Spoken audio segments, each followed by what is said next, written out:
Buying pay-per-views on nordvpn.com/Fightful is going to enhance your pay-per-view buying process. Now, one subscription to NordVPN has so many different benefits, but if you're a big pay-per-view buyer like myself, UFC, boxing, pro wrestling, all that good stuff, any combination of the three, if they're doing a fight circus or something like that, this subscription will pay for itself after 1 or 2 pay-per-view buys.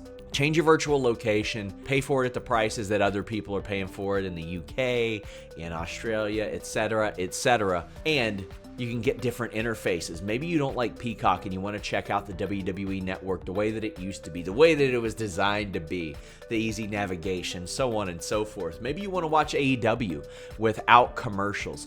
Maybe there's some other overseas services that you can't subscribe to and you want access to them. NordVPN.com/Fightful gives you that with a great deal and a 30-day money-back guarantee. Even better, 24/7 tech support, so if you have trouble navigating any of it, they can help you out. Fastest VPN on the planet, NordVPN.com/Fightful. What's up, you guys? Sean Ross Sapp, Fightful, here with a name you know. How could you not know him? Taking WWE Raw by storm, now WrestleMania by storm.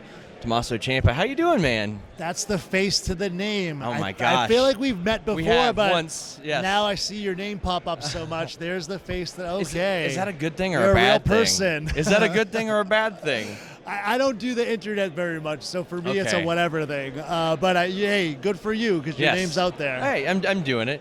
Do you have any moral conflict against teaming with a Browns fan? Like, I mean, they're the worst type of human beings. They're not good people. And I feel like you have to overlook. Wait, I'm with all the Browns fans, though.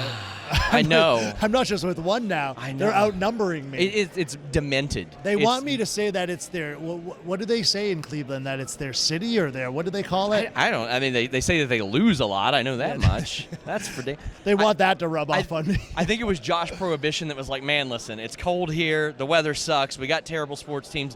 We're all tougher here as a result of it. To be fair, my entire childhood, that's what it was like being a Boston fan. Okay. Red Sox never won. Patriots True. never won. Celtics, until the big three, Yes. never won. So, and then as we just hit that spurt of becoming a dynasty.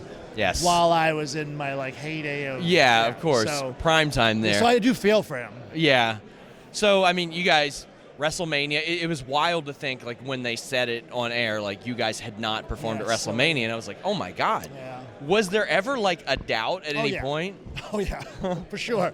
I mean, there was a lot of doubt pre-signing with WWE for the second time, like, after I left Kentucky and all that. It was one of those, like, oh, maybe that was just a silly dream, maybe that won't happen. And honestly, even being part of the company and stuff, like, there was a time where NXT was so hot that I didn't really see anything outside of NXT. It was like, this is just, we're building this is our baby, we're going to take this as far as we can. The pandemic changed a lot of stuff. It really did. And we're still seeing so many after effects of that in the entire wrestling industry, like obviously the world. So I think it's that opened up a whole new platform for us, and it made us start to look at this as an option. And to finally get here, dude, 9 years later, my gosh. And, I mean, you guys have had such a storied history together, both as a team and across the ring. Was there ever a doubt that you guys would reunite? Because he wasn't in the company for 9 or 10 months, right? Yeah. And, obviously he went away when he had his child. I had a setback injury just as he got back. So that's like so typical DIY. Like, right? Like, you think we're going to go one way and then obstacles take us a different way.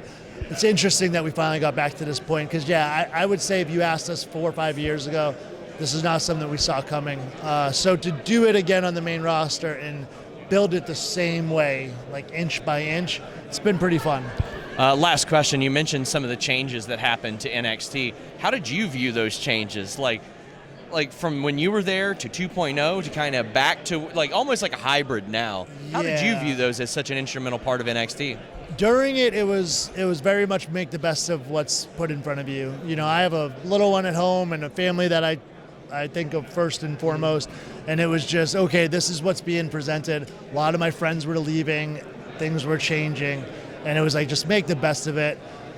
Bless Braun Breaker for making it as fun as it could have possibly been towards the end of it. And it was some fun stuff, like I got to finally do God of War, and there there are some fond memories I have of 2.0. It was a fun time for me. But to watch them now fill in a 13,000 seater, that's incredible. That feels real good, man. Excited to see what you guys do at WrestleMania. Tommaso, it was great to see you. Let's do some stupid stuff, right? Yeah, That's the I hope point. so. Yeah. I hope so. Until next time, guys, we're out. Guys.